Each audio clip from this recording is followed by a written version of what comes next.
Alright guys, welcome back to another video on the channel. Today we are going to be talking about this new KBDcraft Atom Shido edition. It is the improved edition of the original KBDcraft kit Atom. So let's just start with it. This is the 80% layout in southpaw configuration. The numpad can be put on the right or left side. I personally prefer it on the right side, even though I'm a righty. It just feels more convenient here. And then there is the 60%. This is the original Atom, but it will come, the 60% will come in a layout like this. So in the box for this keyboard, I personally got the base kit, so it didn't come with these switches or keycaps, but in the box you will get the necessary switches and keycaps. If you get the full kit, you will get, if you get the base kit, you'll get all the Lego parts, you'll get the foam, the plates, all the parts you need. You'll also get 2 Lego figures. Those are some examples behind you. And also you will get 2 cables, either a Type C to Type C or a Type C to Type A. I've never really liked these cables. They just don't, I just don't like them, but those are the cables you get. As I said, this is a modular keyboard. You can put the numpad on either side. You can also buy just a numpad separately in a base kit or a full kit. If you do buy a full kit, these are the keycaps you will get, the same ones as the Atom.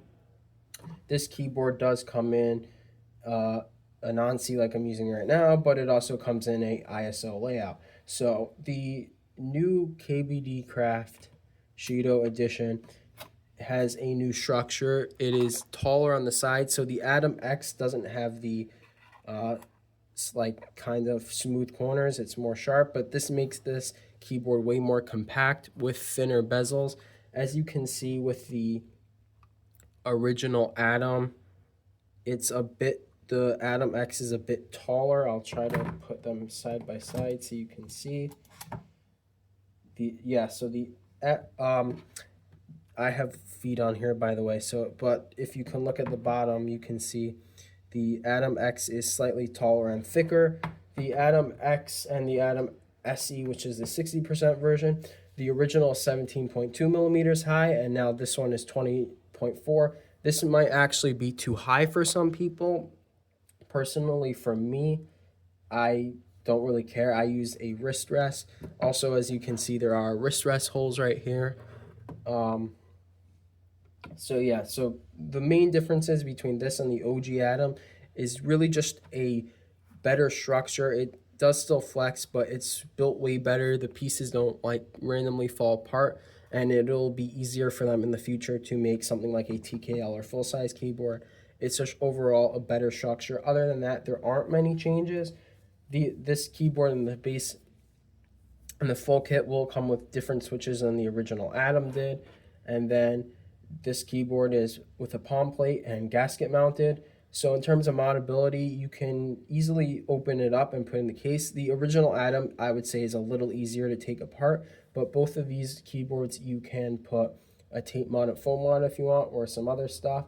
And then now I just want to talk about things that I think can be improved on this model. So first of all, the stock stabilizers, you'll hear them in the sound test. I already pre-lubed some, added lubed some of them. They are pre-lubed, but they're not pre-lubed well. Every single time KBDcraft makes another project, like the Lilith, the Lilith Atom, they always improve their pre-lubing, but I just still think it's not good enough yet. Hopefully they can get it to the point where it is good enough, but if you do have like a lube syringe, you could just put some in and it'll be fine.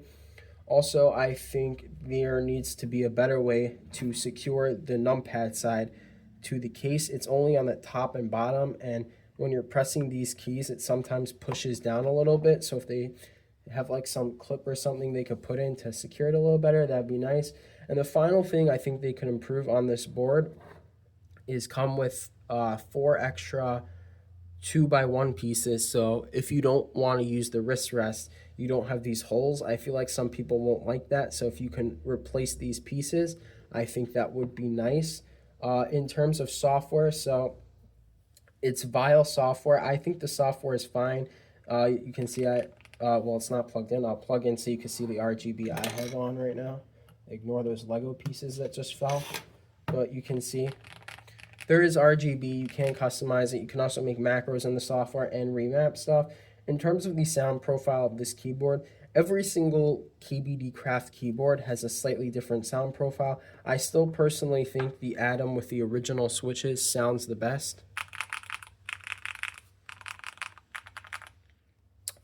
But it's going to be personal preference. I think the sound profile of this keyboard is pretty good. I think it's improved from the Lilith. The case makes this keyboard sound pretty good. I'll give a full sound test at the end. The typing feel as well feels pretty solid. There's some flex. There's not an insane amount of flex, but there is some flex on the gasket mount. In terms of pricing, so the 60% base kit will cost $55. The 60% full kit will cost $80, which the original Atom costed $100, so it's a nice price drop. The 20% base kit, which is the numpad, will cost $25, and then the full kit will cost $100 for this one, the 80%, and then it'll be $80 for this one, and then $30 for the numpad. So between $55 and $100 for all the configurations. I might have accidentally said the wrong price for one of them, but you can see on the site. So overall, should you buy this keyboard? So between $70 and $100 for this variant, I think this is a solid deal. The build quality has gotten much better. You really get a fun build.